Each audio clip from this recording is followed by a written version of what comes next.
Hello दोस्तों, कैसे हो आप सभी। मैं आशा करता हूँ आप सभी ठीक ही होंगे। आज हम फिर से एक नई क्लास के साथ आपके सामने आए हैं। तो हम आज इसमें पढ़ने वाले हैं जोड़ की अवधारणा। तो जोड़ की अवधारणा क्या होती है, किस तरह से संख्याओं का जोड़ा जाता है। तो हम आज संख्याओं के जोड़, बाकी गुणा भाग के बारे में बात करेंगे।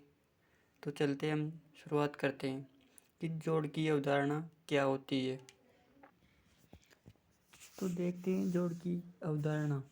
तो जोड़ की अवधारणा से तात्पर्य यह है कि दो या दो से अधिक समूह की वस्तुओं को मिलाकर गिनना, अर्थात दो या दो से अधिक संख्याओं को मिलाकर गिनना ही जोड़ कहलाता है। तो संख्याओं को किस तरह से जोड़ा जाता है, तो हम देखते हैं। संख्याओं को तीन प्रकार से जोड़ा जाता है।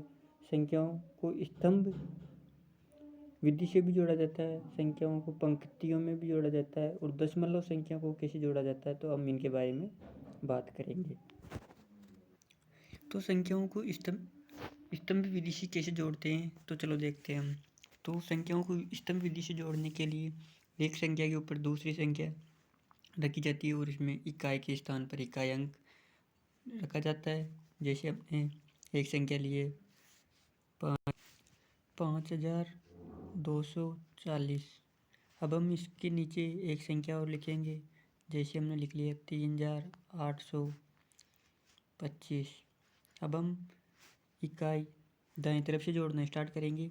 तो इकाई के नीचे वाले अंकों को एक साथ जोड़ेंगे, फिर दाएं वाले अंकों को जोड़ेंगे, फिर सैकड़ा, फिर आगे से 1000 जोड़ेंगे। तो हम 0 में 5 जोड़ेंगे तो 5, और इसी तरह 4 में 2 जोड़ेंगे तो 6, और 2 में 8 जोड़ेंगे तो 10।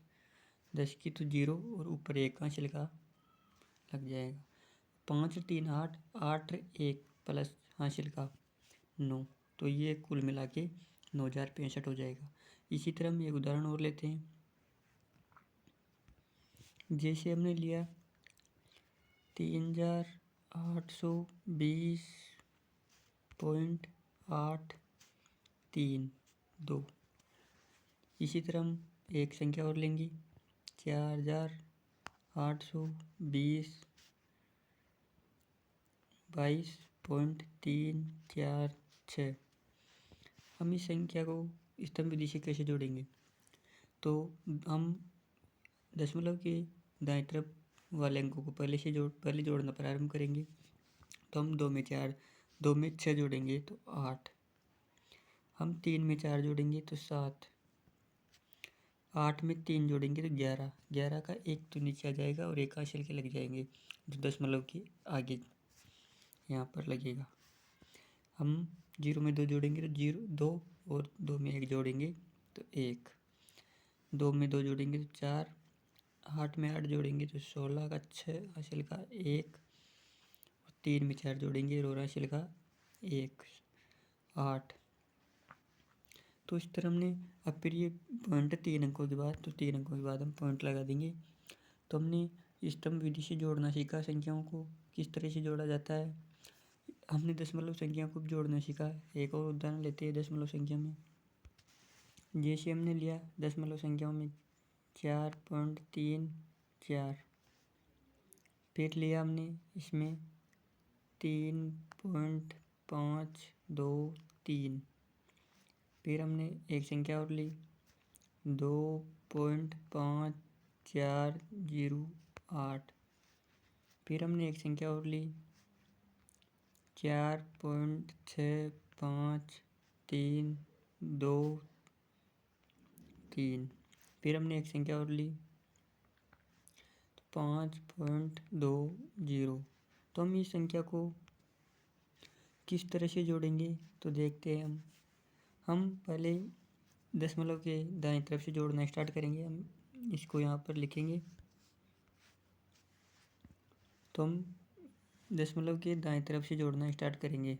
तो हम यहाँ पर 3 है तो 3 पहले लिख देंगे, फिर 8 और 2 10 की 0 हासिल का 1 इधर लग जाएगा, फिर 3 और 3 4, 1 हासिल का 7, फिर हम 4 4 2 6 6 4 10 10 और 5 15 15 का 5 हासिल का 1 इधर लग जाएगा, फिर 3 और 1 हासिल का 4, फिर 5 5 10 15 15 2 5 20 20 2 22, तो 22 का 2 यहाँ पर लग जाएगा और हासिल के 2 दशमलव के आगे लग जाएगा।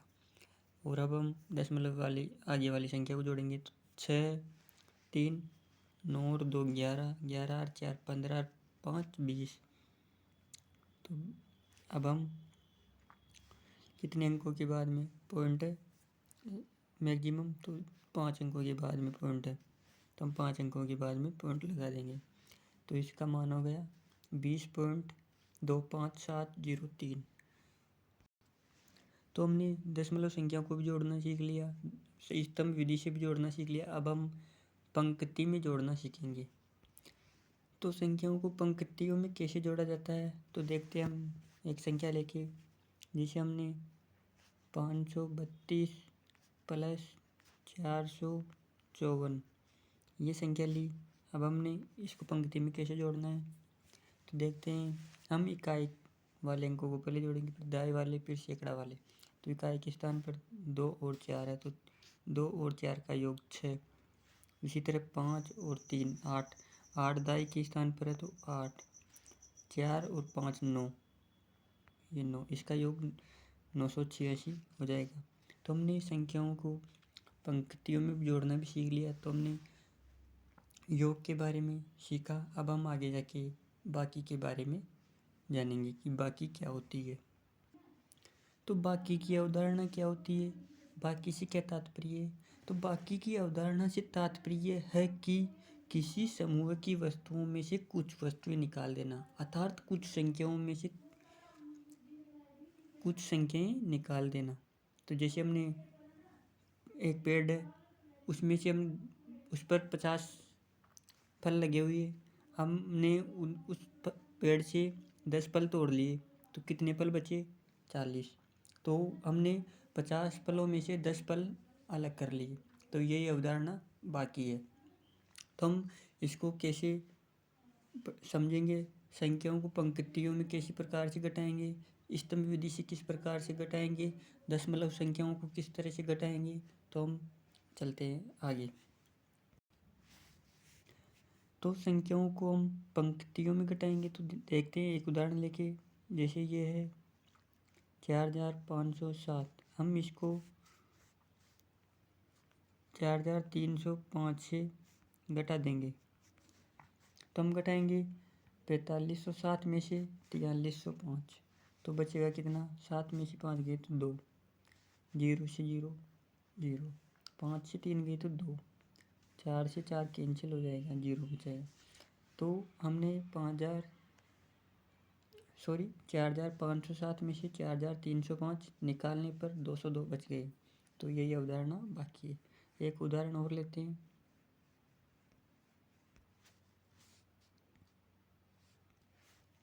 जैसे 5342 में से हमने 2129 घटाएंगे तो क्या बचेगा देखते हैं। जैसे 12 में से 9 गए तो 3, 3 में से 2 गए तो 1, 3 में से 1 गया तो 2, 5 में से 2 गए तो 3, तो 3213 बचेंगे। तो इस तरह हमने बाकी को पंक्तियों में घटाना सीख लिया संख्याओं को। अब हम संख्याओं को स्तंभ विधि से कैसे घटाते हैं इसके बारे में जानेंगे। तो संख्याओं को स्तंभ विधि से घटाना, तो संख्याओं को स्तंभ विधि से घटाने से पहले हमें इस बात का ध्यान रखना होगा कि इकाई, दाई, सैकड़ा आदि के स्थानों को विशेष स्थान पर ही रखना होगा। विशेष ध्यान रखना होगा इन बातों का कि इकाई के स्थान के नीचे इकाई का अंक ही आए, दाई के स्थान के नीचे दाई का अंक ही आए। तो हमें केयरफुली इसको समझना है। जैसे हमने कोई संख्या ली 5 3 6 9 2 3 8 4, ये एक संख्या है। हम इसमें से कुछ घटाएंगे। जैसे हमने घटाया 4 3 6 7, हम इसमें से ये घटाएंगे तो हम देखेंगे कि इकाई के स्थान के नीचे इकाई का अंक आना चाहिए, दाई के ध्यान रखना है हमें। तो हम घटाएंगे, 14 में से 7 गए तो 7, 7 में से 6 गए तो 1, 3 में से 3 गए तो 0, 12 में से 4 गए तो 8, 8 में से 5 गए तो 3, 6 में से 6 गए तो 0, 13 में से 8 गए तो 5, 4 में से 2 गए तो 2। तो इस तरह हमने संख्याओं को स्तंभ विधि से घटाना सीख लिया। अब हम आगे दशमलव संख्याओं को कैसे घटाते हैं वो देखते हैं। तो अब हम देखते हैं संख्याओं को दशमलव संख्याओं को घटाना। तो जैसे हमने एक संख्या ली 438.564, इसमें से हमने 379.632 ये घटाना है।